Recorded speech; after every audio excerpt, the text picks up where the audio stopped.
Good evening, everyone. Thanks so much for joining us for a conversation with Dr. Jane Fleishman, author of The Stonewall Generation, with activist Mandy Carter. My name is Talia. I'm the events manager here at Flyleaf. If you're new to the store, I encourage you to browse our full events calendar for everything we have coming up this summer and fall.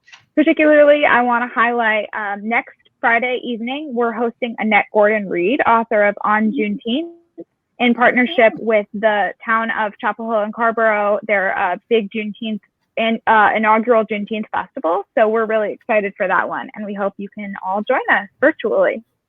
If you'd like to support the store and our guests, please keep in mind we have copies of the Stonewall Generation available here at Flyleaf. We are open for browsing, so you can come in and shop with a mask, or you can purchase your copy online. All right, I will go ahead and introduce our guest tonight. First up, Dr. Jane Fleishman is a certified sexuality educator, researcher, and writer with more than 40 years of experience. In her recent TEDx talk, Is It Okay for Grandma to Have Sex?, she articulates her mission to promote the sexual well-being of older adults. She has co-chaired national conferences for the American Association of Sexuality Educators, Counselors, and Therapists, and the Sexuality and Aging Consortium. She has launched a popular column on sex and aging for Live Well magazine. She has co-hosted the Our Better Half podcast and hosted a monthly radio show called Sex Matters. She received a William R. Staten Award for leadership in the field of human sexuality in 2016. And Dr. Fleishman is currently an educator and consults at many senior living residences throughout the United States. And I just want to give a quick shout out to her. She just told us that her book, The Stonewall Generation, has won a Nautilus Award. So congratulations on that. Thank you. And Thank you. And our conversation partner tonight, Mandy Carter, is a political activist and campaign manager with more than 50 years of experience fighting for social change. She is co-founder of both Southerners on New Ground, an organization working toward intersectional liberation in the Southern states, and the National Black Justice Coalition. Mandy was also one of 5 national co-chairs of Obama LGBT Pride, the LGBT initiative of Barack Obama's 2008 presidential campaign. In 2012, Mandy was inducted into the International Federation of Black Pride's Black LGBT Hall of Fame. She is a co-editor of We Have Not Been Moved, Resisting Racism and Militarism in 21st Century America. Thank you both so much for joining us tonight. Thank you. Thanks, Talia. Thanks for having us. Problem. Thanks for inviting us, and happy Pride, everybody. Yeah, happy Pride. I'm gonna hop out, turn off my camera and microphone to keep the focus on you. If anyone watching has any questions, you can put them in the chat or use the Ask a Question feature, and I'll be back later to do the Q&A. But the floor is yours for now. Great. Thanks, Talia. And thanks so much to Flyleaf Books for having us. And big thanks to Janet Schaefer. So happy that you introduced us to Flyleaf. Really, really glad. And I wish I were there in Durham with you, Mandy. It would be so much more fun, but we're here. We're making the best of it. And actually, I do want to just begin by saying a special thanks to my dear friend Mandy Carter for being here with me tonight. You know, you are a true lover of justice. And in doing this work together for the last 4 years of doing the book, and prior to that, when we met at different conferences, I really feel like you are part of this. You and I are part of the same family now. And I feel so jubilant when I get to be with you. So thanks, Mandy, for being here. And I want to say a shout out to my friends who are in the audience. Hi, Toby Lippin. Hi, Julia Mines. And maybe there are other people, I'm not sure. But I'm really, really happy that all of you came tonight to take some time out of your Tuesday evening to be with us. Tonight, what we're going to do is we're going to both read a little bit from the book.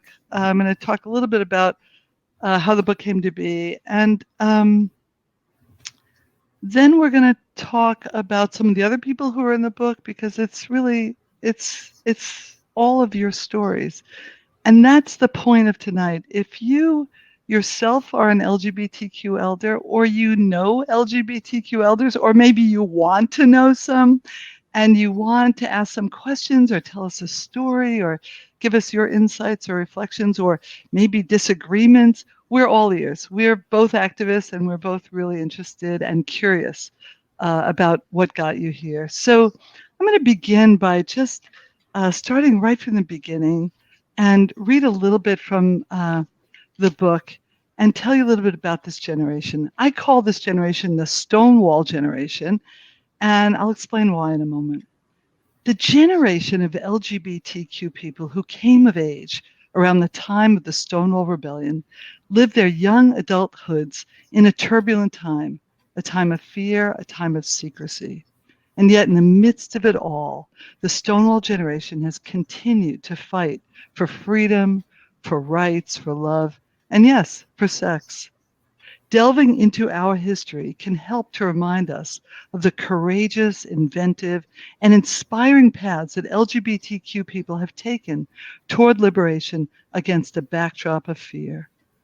In this time when we need hope, when a wide swath of LGBTQ and other marginalized people are fearful that hard-won civil and human rights are being expunged and trampled upon, this book and the stories of the Stonewall generation can provide hope for those of us who've lived these struggles. They remind us of what we've been through and how far we've come. And this book can also be a useful tool for younger people who want to understand the historical context for their elders' lives. This book can inform all of us, whatever our age or how we identify. And so you might wonder, like, whatever possessed me to write this book? It's not easy to write a book. And remember, I was writing it during the Trump administration where, we were not full of hope. So in 2016, I had just finished my doctoral research and I had finished my doctoral dissertation. And it was a quantitative analysis of older adults in same-sex relationships. And I was studying sexual satisfaction. And I got some really interesting results. But I really was longing for the stories behind the statistics. These are the stories we never get to hear. And I was curious and I wanted to learn more. And I'd always been interested in challenging stereotypes, talking about sensitive issues, and using the power of stories to transform understanding. So I started the way I always do things, by talking to people. I scoured the country. I sent out all sorts of emails and I put information up on the LGBT Elders Resource Center. And I talked to the people at the Fenway Health Center in Boston who are working on LGBT aging issues. And I talked to SAGE and GRIO and all the organizations that I knew were interested in LGBTQ elders. And I looked initially for people who were there that night at the Stonewall Tavern, which we're going to talk about in a moment. And I thought the book was going to be about their lives. But what I found much more. I found a few people, Miss Major Griffin Gracie, who was there that night, who's an amazing trans woman of color. And I met David Bermudez Velasquez, who also was there that night, a Puerto Rican gay man. But I also found other folks like Mandy who were not necessarily there that night, but that night changed everything. It was a real game changer, as Mandy would say, for what happened later on. And so it was really fun. It was such a fun book to write because I got to meet such fearless elders. And I realized after I finished interviewing all the 10 people that I wanted in the book, they were all activists. And so I tried to change and challenge the stereotype that only white gay men were there that night at Stonewall, or that were at the forefront of what we used to call the gay rights movement, or the movement for sexual freedom for gender and sexual minorities. And wow, was I glad. Like, for instance, Miss Major, she's a Black trans woman from Little Rock. She lives in Little Rock, Arkansas now. And she is also a leader, and she's revered as a leader for not only trans women, but people who've been incarcerated, and particularly trans women of color who've been incarcerated at a disproportionate rate to others. When I met David Velasco Bermudez, as I said, he's a Puerto Rican gay man. His life was changed, and he has continued to make Stonewall a forefront of his activism for the last 51 years. I met Hardy Haberman, who's a leader in the leather community from Dallas, Texas, who's also a sexual freedom activist. I met Imani Woody Mako, who's a Black same-gender loving woman from DC who fights for LGBT elders housing.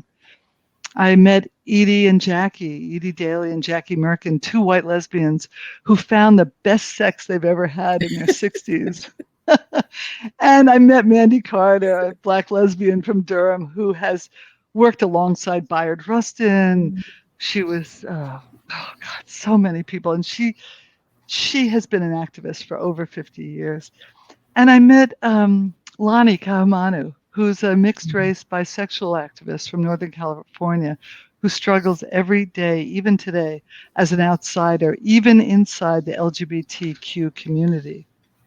And so I thought what I'd do is I'd begin by um, telling you a little bit about Stonewall. I mean, the best thing about being a sexuality researcher is that I get to ask people about sex, which is a lot of fun. But I also am an activist. So I ask people about three things: sex, activism, and aging. How has your life changed over the years, and how have the movements changed? And writing this book was really a labor of love. Of course, as I said, the interviews were the most fun parts. And then transcribing the interviews into what I see as self-contained oral histories for each chapter. Each person has a photo, a color photo that precedes their chapter. So I could really give the reader a sense of who they were reading. And I tried to make sure that it was really a reflexive process that I'm sure, Mandy, you remember every iteration. I would send you a draft. You take a look at it, say, no, Jane, you got that one wrong. Or, no, that's not right. And so then you'd send it back, because we've all had these, I don't know what you would call them, challenges, I guess is a nicer word, where you said something and it got into a book and it wasn't really what you said. And I wanted everybody who was in my book to feel like this was your book as well, and that you could be proud of it. And so we went back numerous times, back and forth, to make sure that each draft was honed better and better.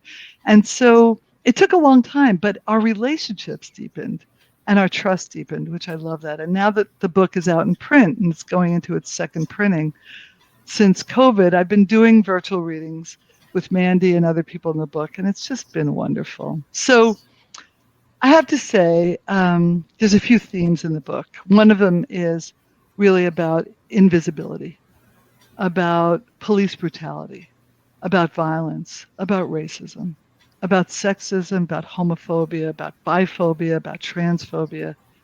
We also hear people talking about the role of religion, the role of former heterosexual spouses, the loss of children and families, the role of allies, which you'll hear a little bit about tonight, and the importance of activism.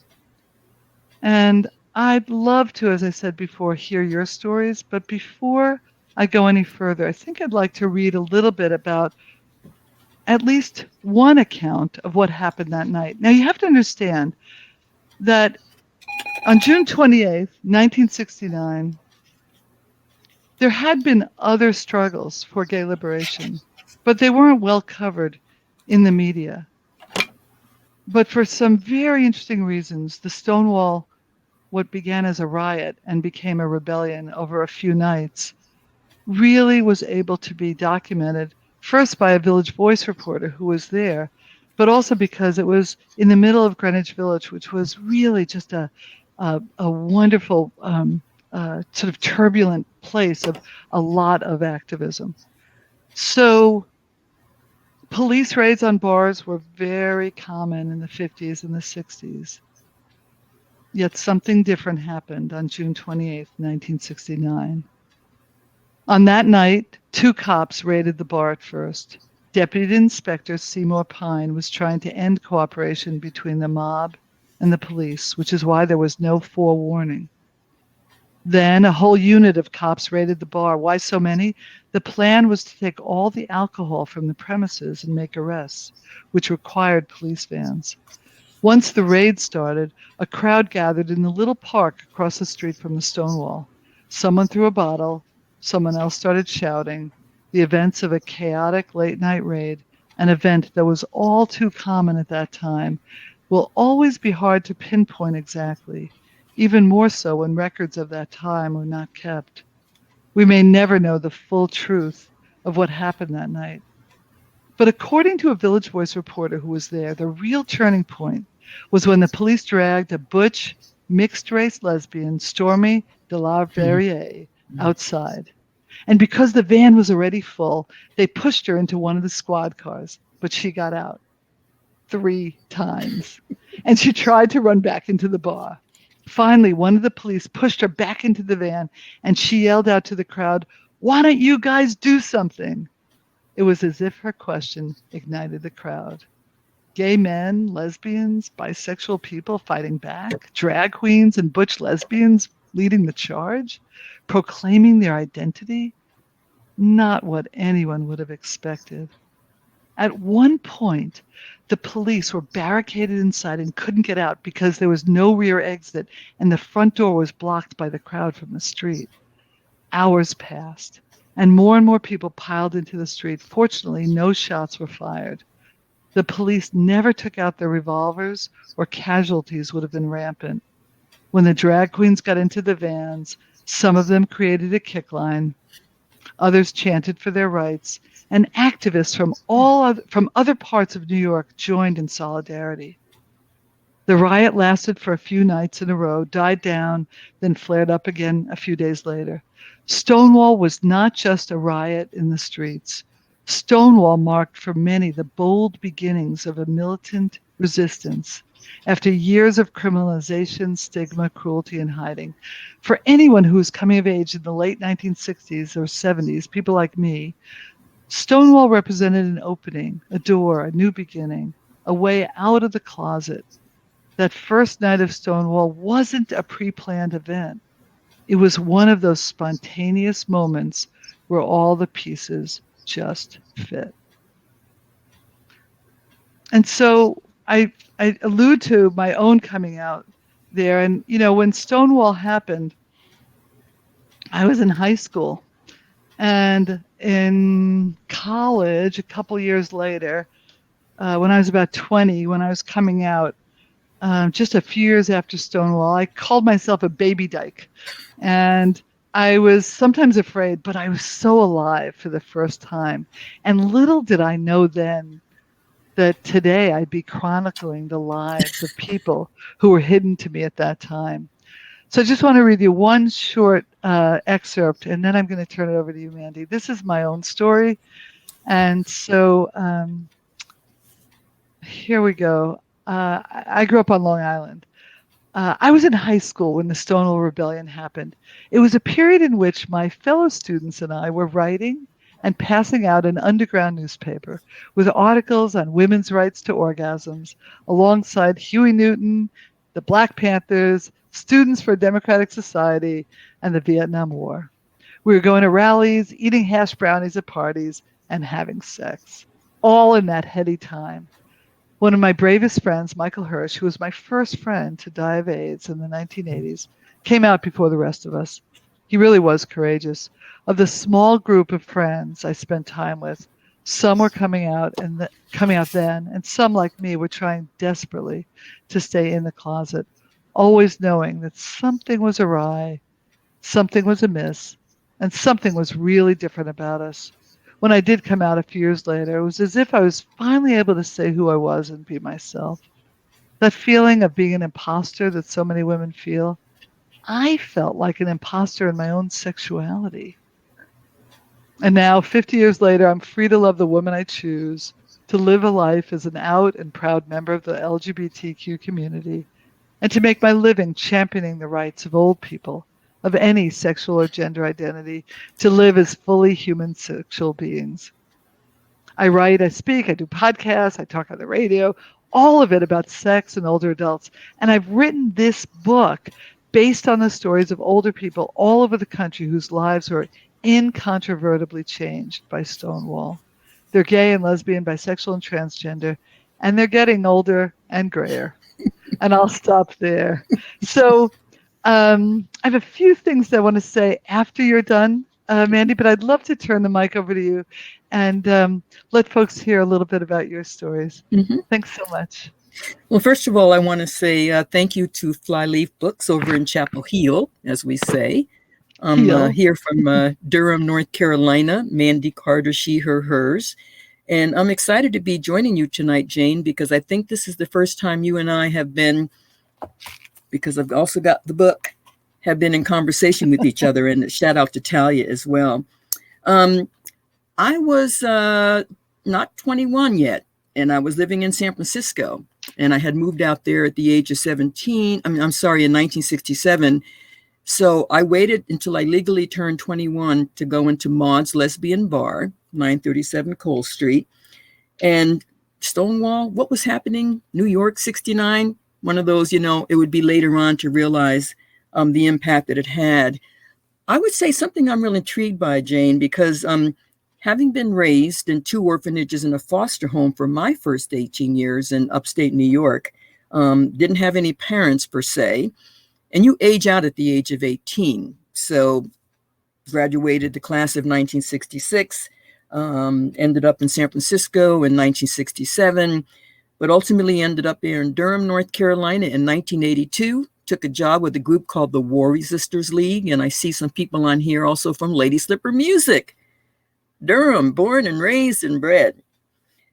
I'm excited about this idea of sometimes like an event will happen, and when it happens at that time, you have no idea what the long-term historical or history would be.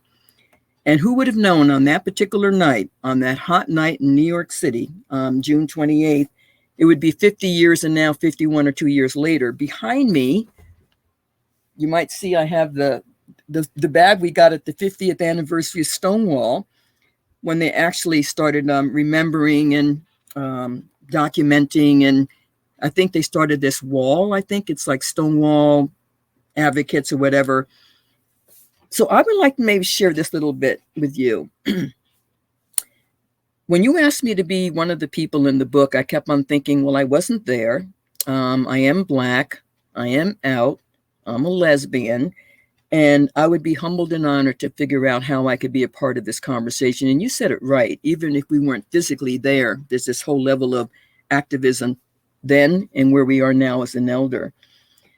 So when I looked at the book, and I have it right here in front of me, and I looked at the chapter, and I decided one of the chapters I wanted to read real briefly.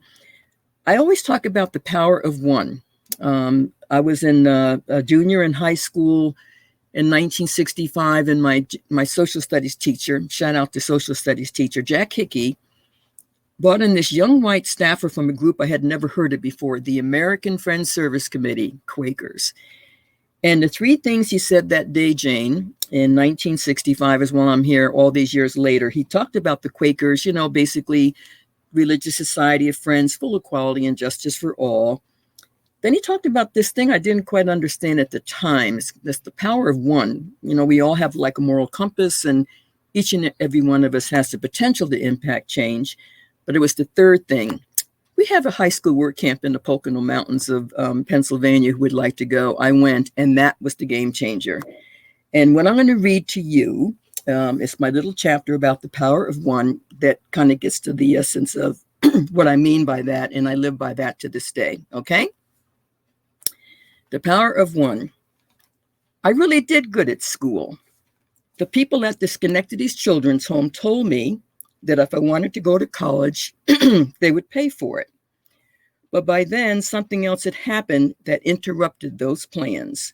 Jack Hickey, my social studies teacher at Mount Pleasant High School, brought in this young white staffer from a group that I had never heard of before, called the American Friends Service Committee.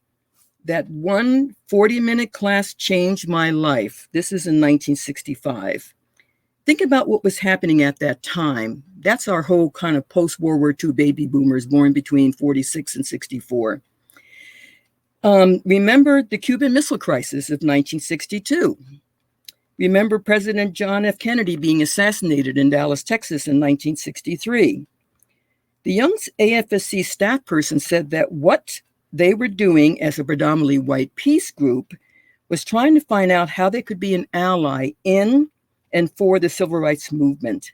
He then gave us about the history of the Quakers. And then he talked about the power of one. He said, each and every one of us has the moral, right? He said, each and every one of us has a moral compass. And because of that, each and every one of us has the potential to impact change. But it was the last thing that he said that was the game changer. I always use that term, game changer.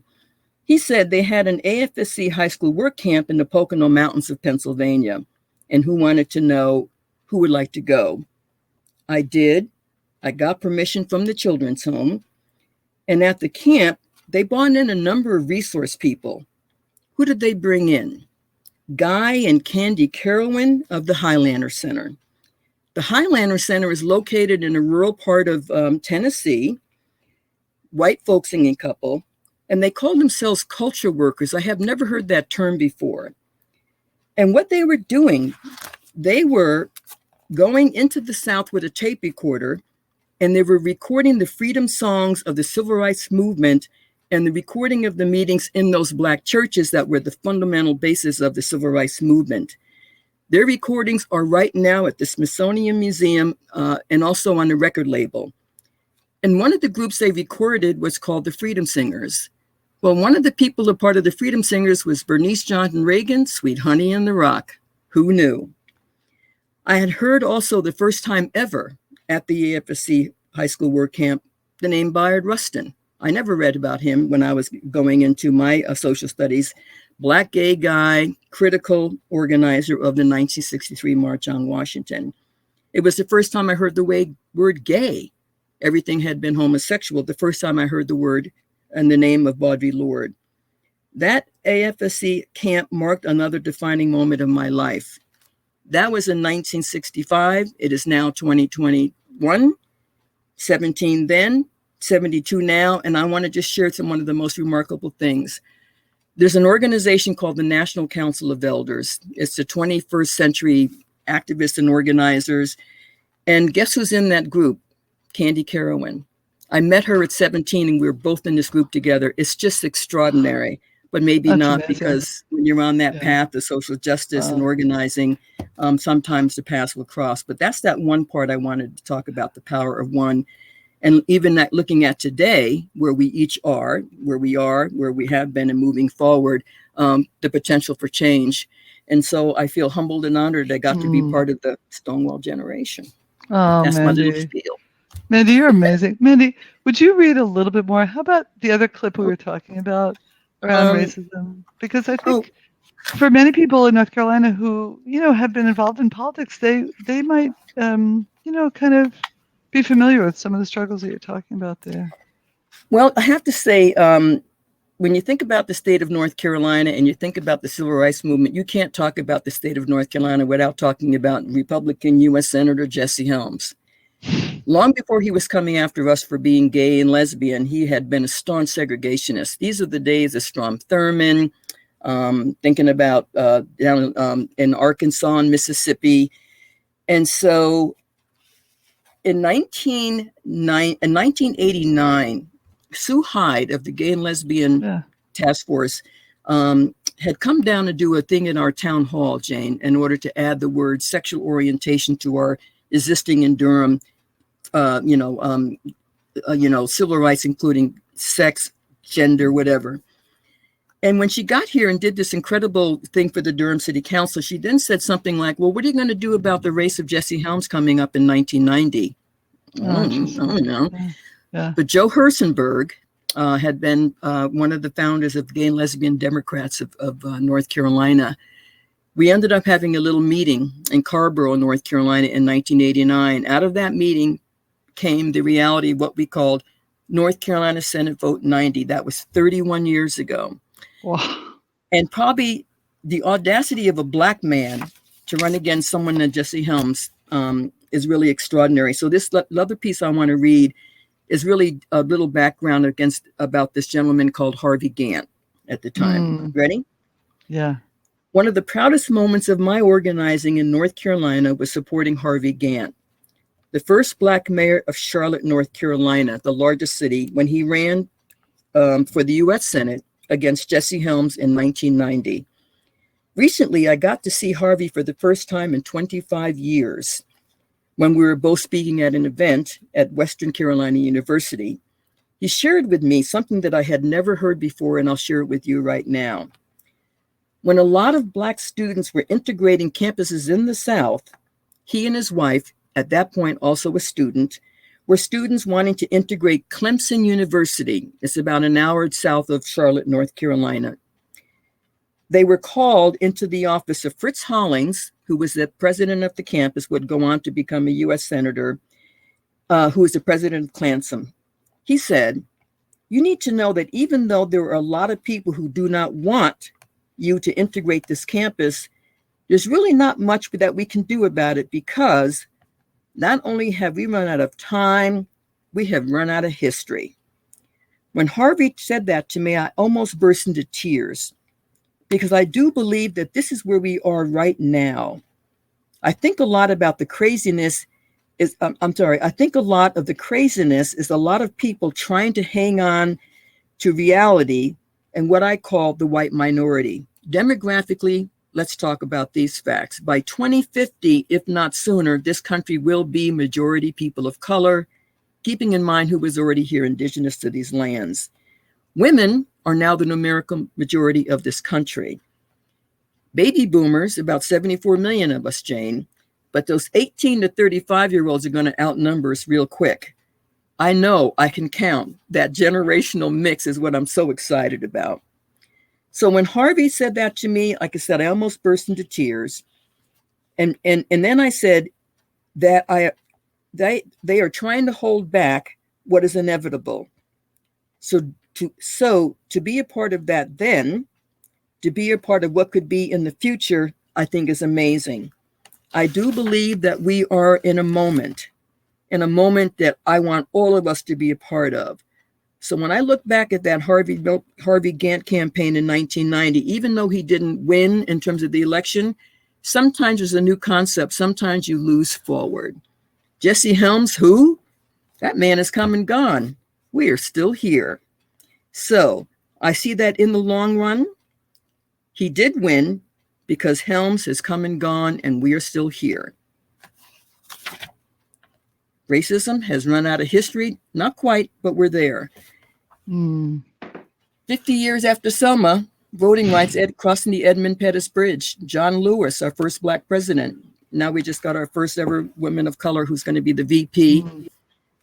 Joe Biden, and I'm thinking about our demographics. Anyway, we're in a moment. I really do believe that we have to figure this out and where we're going to go from here, Jane. I love that term that you just taught me. You always teach me something new. Lose forward. You know, when I was active in the labor movement, we used to talk about, you know, if you didn't fight, and even if you lost, if you didn't fight, you'd still be back at square one where you were the last time you negotiated the contract. But if you fight, even if you lose, you've shown them that you've been fighting, and then you can get closer to winning the next time. So I love losing forward. You know, you talked about Harvey Gantt, but you also, in the book, talk about Harvey Milk when you were living in San Francisco and Maud's. I mean, you bring so much history alive to this book. And speaking of alive, I wanted to just give a little bit of credit to the photographers who did those beautiful portraits. Like the portrait that Talia put on the poster for tonight of Mandy, that was done by Bill Bamberger. So I know Bill couldn't be here tonight. He's taking care of family members, but thanks, Bill, for your work. And Shana Surik did two beautiful portraits of David and Bob, and also Edie and Jackie. And Bill Anting took the photo of Lonnie, and Louis Shackleton did all the other folks.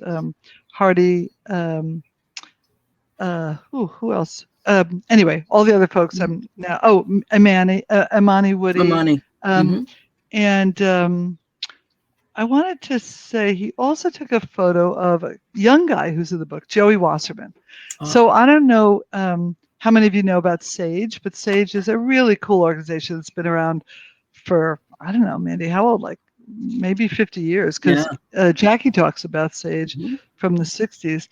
And Joey's a young guy. He's only in his 30s, but he's a young guy, Asian American guy, brought up by Jewish parents in Philadelphia, who actually ran a gay bar. Very interesting, great story. You have to read his story in the book to know more about that.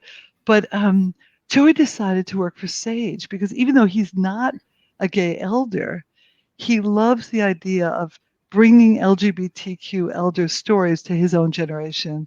And I just wanted to read a little bit of what he says about the value of stories. I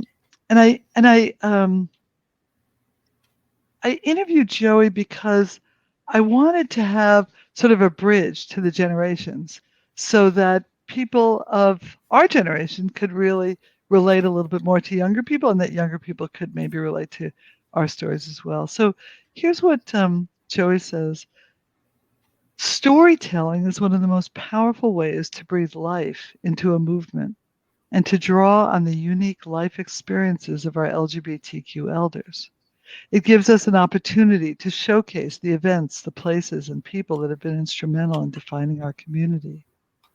It's important to remember the emergence of the Mattachine Society, that fateful night in 1969, the LGBTQ revolution of the 70s, the AIDS epidemic of the 80s, up to marriage equality and how we can make sure future generations never forget. I come across a lot of younger people in the LGBTQ community who are unaware of the sacrifices made by our pioneers. Many seem to know and care more about sex, celebrities, and the latest phone apps than wisdom and knowledge from our past. It's sad, but it's true. In the words of George Santayana, those who cannot remember the past are condemned to repeat it.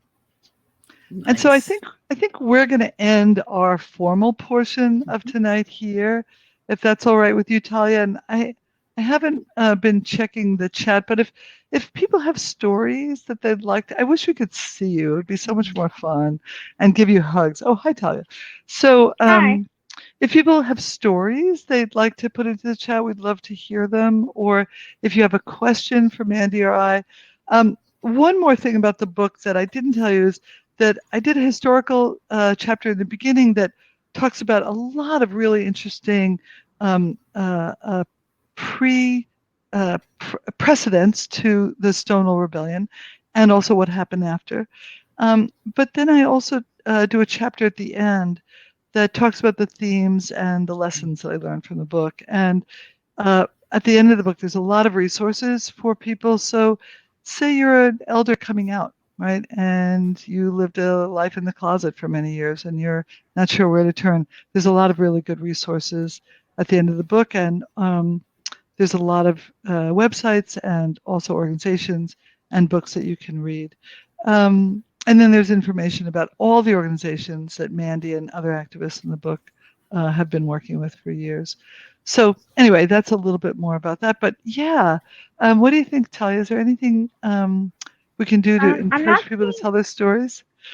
Well, I'm happy. If anybody is in the watching and wants to come on screen, I can invite you to share your video and audio so you can come up and say something out loud. I can't guarantee that the tech will work, but if anyone wants to, you're welcome to comment that, and I'll invite you to come up and share a little bit out loud.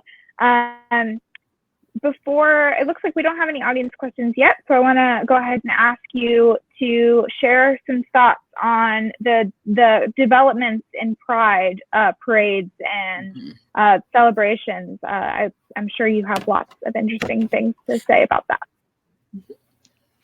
We both have lots to say about everything, don't we, Mandy? Do you want to start and I'll finish up? I have a question. Okay. Great. And this is, this is interesting. I think it's almost generational. Right now, when I think about, we're having this kind of interesting conversation, Jane, between youth and elders, but what we have in common: food insecurity, housing insecurity, or if we're going to go for the positive stuff, environment, clean air, clean water. And we were thinking here in the state of North Carolina, we overbuilt huge numbers of these assisted living facilities. There has been talk about the idea of either buying them or investing in them so young people and elders can be living in the same place, because we have a huge homeless problem. If you're LGBTQ plus, you're homeless, and or some people are homeless, if they're people of color. So we've been trying to find out what are the common bonds around, racial justice, economic justice.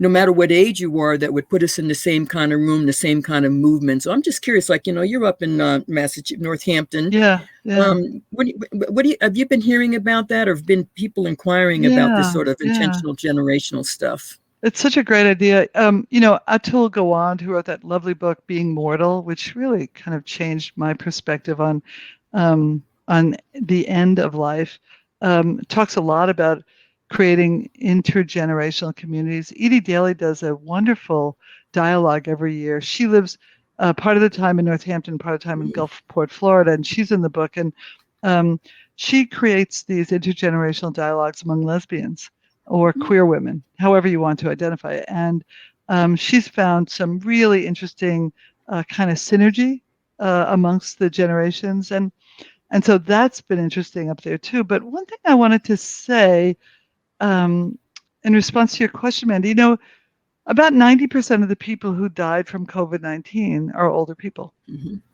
And most of those people are people of color, LGBTQ people, and others who had very little access to healthcare resources. And we know that LGBTQ elders have a much higher risk of loneliness, mental and physical health problems, and economic insecurity. Part of that is because many more of us are without families, are without partners, and don't have that social safety net that our heterosexual peers have. The stuff that's going on in Massachusetts right now is really interesting. At the Fenway Health Center, which was started during the AIDS crisis by gay men who were really concerned about not getting good and really sound healthcare for people in the gay community, has now become really a very strong supporter of LGBTQ elders issues. In fact, the film, Mandy, Jen Silent? Jen Silent. It was a lot of those interviews happened up in Boston area and Massachusetts because of the Fenway folks who've been interested in this. And they're doing a lot of work with LGBTQ elders of color, trying to really bring up this idea that we've been talking about a lot, about challenging the stereotypes of who are our elders. And it's not just white gay men and lesbians who look like me and that kind of thing. So I love your ideas about creating intergenerational living situations, because there's nothing better as an older person than hearing the sound of little kids' voices, right? Of young people's music. Well, maybe it's a little loud for us sometimes, but you know what I'm saying, of changes to our cultural norms. And it's really good for our health, because during COVID, we had to be careful in all these senior living communities, because I do a lot of work in them, to make sure that people were safe. So we put a barrier around people's living communities. We didn't allow visitors to come in. We didn't allow family members to come in. And so people could stay safe. But was that healthy? I'd say no. We also allowed workers to come in, and there wasn't proper health and safety training and precautions for a lot of the workers. But that's a different story. But that's a very important story, because, of course, a lot of the workers in those senior living communities are people of color. A lot of the people who live there are white people. But really interesting, like laboratory for this issue. But my point is that it wasn't always healthy for people to be that quiet and alone and socially isolated, because we know it has a tremendously deleterious effect on people's physical and mental health. I see it in my own family. My mom has really had a hard time in assisted living, being so isolated.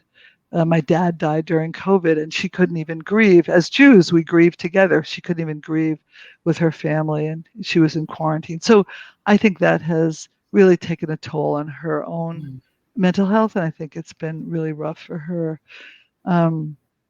So I guess what I want to say is, the more we can begin to talk about challenging this idea that we're in silos, that we're old, you're young, you do what you do, we'll do what we'll do, the more we can really break that down and do what Kimberly Crenshaw said, which is really look at intersectional politics, right? This idea that, she and others talked about, in the 90s around critical race theory. They were really trying to bring together so many different folks from different movements and different disciplines. I think that's really going to save us from the mistakes that we may have made in the past. Remember when we were young and we thought we knew it all?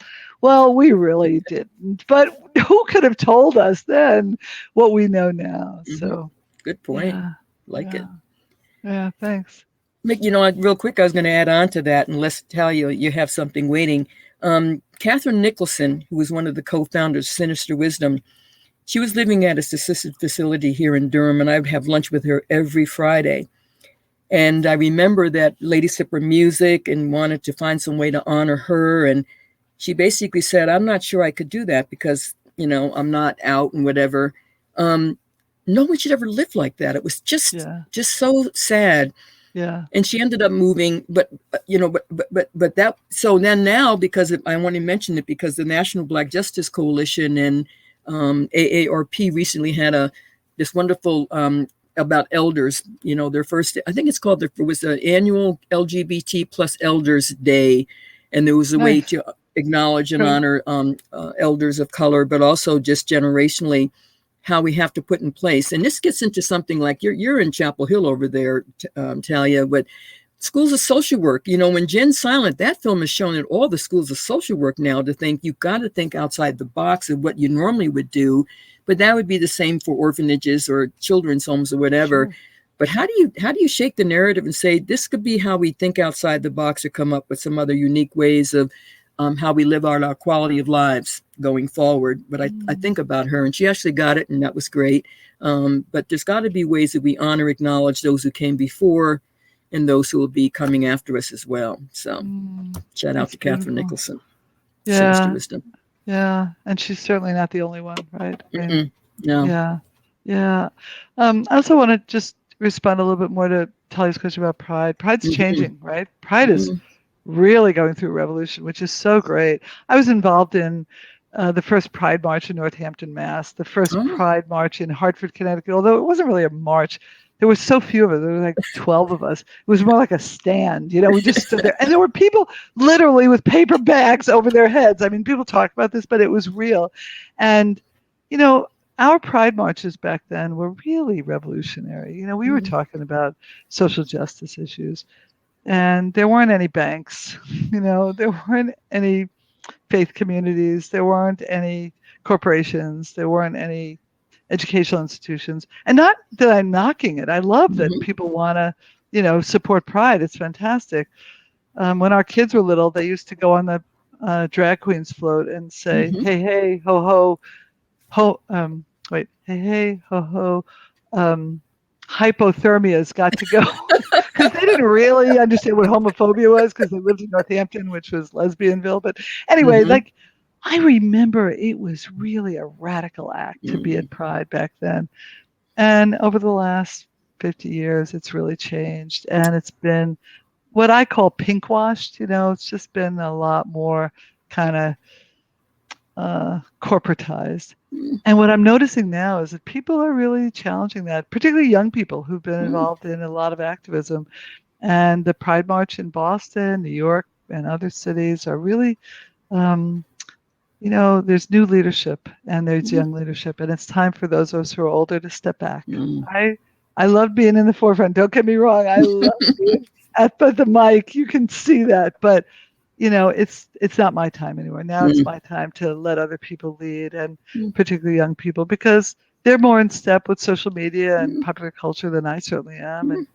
And maybe they understand more about how to get the message out to other people, but it's becoming more radical, just like that whole issue in New York about uniformed police officers, right? New York Pride said no uniformed police officers can march. I mean, that's a big deal. So anyway, I think it's really changing, Talia. It's exciting. I remember when Mike Nelson was the mayor of Carborough, when they put up the rainbow flags all the way down Carborough. I was just over at I think I can. That's an interesting conversation because in one sense, if it's the Pride event, but it's just how people are embracing, like you have Black Pride and you have Latino Pride and you've got whatever it might be. You don't want to over commercialize. But Talia, I can tell you when you have Flyleaf Books understand the importance of LGBTQ plus pride and figuring out ways to, do that. But that's also for all the other, all other like movements that have to make sure that none of us gets left out or never get left behind. So you get a little concerned. What I love, though, I remember I was going to San Francisco Pride, and for the first time I saw that blue and pink flag. I think that's the trend. I said, I never saw that before. Right. So can I just put this in the mix? All you know is all you know until something comes along or someone comes along and says, hey, have you thought about this? So it's almost like I'll meet you where you meet you and then figure out how we can gaily go forward. Yeah. But trying to figure out how we can be as inclusive as possible. And one final thing. You know how we have she, her, hers, he, his, him, they, their, theirs. What about y'all means y'all? I like that. Yeah. You've become a Southerner, let's face it. You may not have been born there, but you've really become a Southerner. That's great. Own it and claim it. Y'all. Yeah. Y'all is the perfect gender neutral plural. Love it. Yes. Yeah. Another one. Yep. Right. Yeah. And we have struggles in our movement, right? Mm-hmm. People outside our movement say, oh, it's an LGBTQ community. Well, we have so many communities within that community, and they're not always on the same page, and they're not always fighting for the same stuff. And so we have to really be mindful of that and be able to, move as much as we can. I heard some new terms last week at our ASECT, American Association of Sex Educator, Counselor, and Therapist Conference. SOGIE, Sexual Orientation, Gender Identity and Expression, SOGIE, that's interesting. SGM, Sexual and Gender Minorities, that's interesting. It's a mouthful if you do LGBTQIA, Two-Spirit, you keep going. It's a lot for people to take in, and maybe that is the point, right? Maybe the point is learn about who we are. And I think your idea about inclusivity is probably the most important, particularly right now, right? We just finally got rid of that racist, homophobic, rapist out of the White House. Yeah. And now we've got a chance to really rebuild our democracy. And we're seeing so many attacks by Republican state legislatures all over the country and Republican governors against the very small gains that we've made over the last 50 years. Can I just throw Lonnie into the mix because she's in there? Yeah, please. And I have to tell you honestly, I think you think people had trouble with the T word, that B word. We had a march. It was the gay, lesbian, bi. They were afraid to say the word bisexual. So even Lonnie's story, and do you think people still struggle with the whole idea of bisexuality, Jane? Oh, for sure. In fact, I think that it's sort of the invisible side of being queer, right? The bisexuals who are in a relationship with someone of a different gender, no one quite knows that they're bi, and yet that's part of their identity. And Lonnie talks about how there was a bi pride march that the lesbian and gay march didn't want to be a part of, and talks about the real ostracizing that she received. And I remember that in Northampton when was it? I guess it was in the 80s, when we were trying to stretch it from gay to gay and lesbian to gay, lesbian and bisexual. And it was like the bisexuals were really reviled by the lesbians, and the lesbians and the bisexuals were really at war, and it was tough. And I remember running a meeting where I said, I was very naive. I said, so why don't we just go around the circle and everybody, introduce themselves? And some of the bisexuals said, I'm not telling them my name.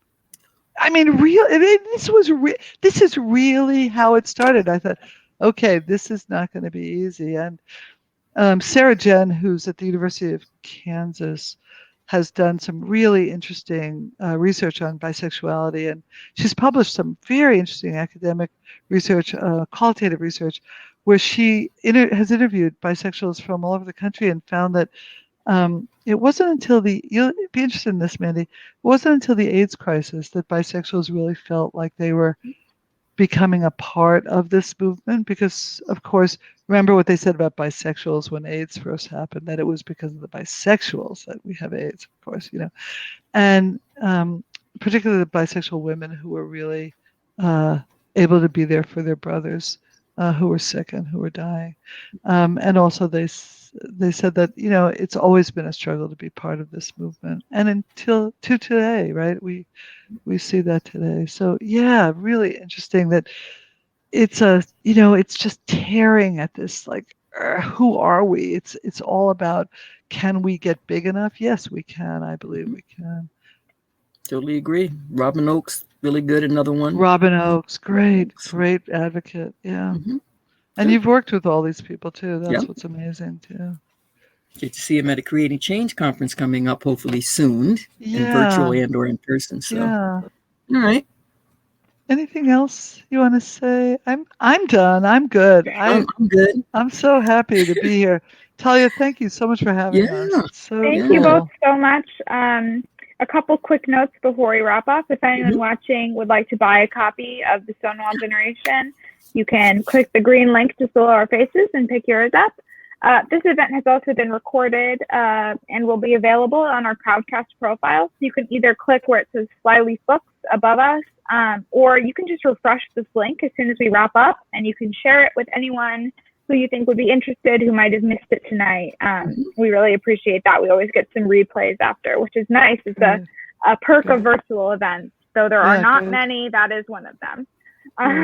And we are looking forward to seeing all of you at future events and hopefully in person soonish. We're trying to phase into some hybrid events coming soon. So keep an eye out for those. Thanks again, Jane and Mandy. It's been such a treat listening to you talk tonight, and I hope everyone watching has a great rest of their evening. And congrats on the award. What's the award for the book, Jane? The Nautilus Book Award. Yeah. Right. To you. Thanks to you too. Congratulations to you. Thanks, Talia. Thank you, Talia. Thanks all of you for hanging out with us. Wonderful to almost see you. Yes. Recognize all y'all. Mandy. Right, Take care. the next one. Be well. Peace. Be well. Bye.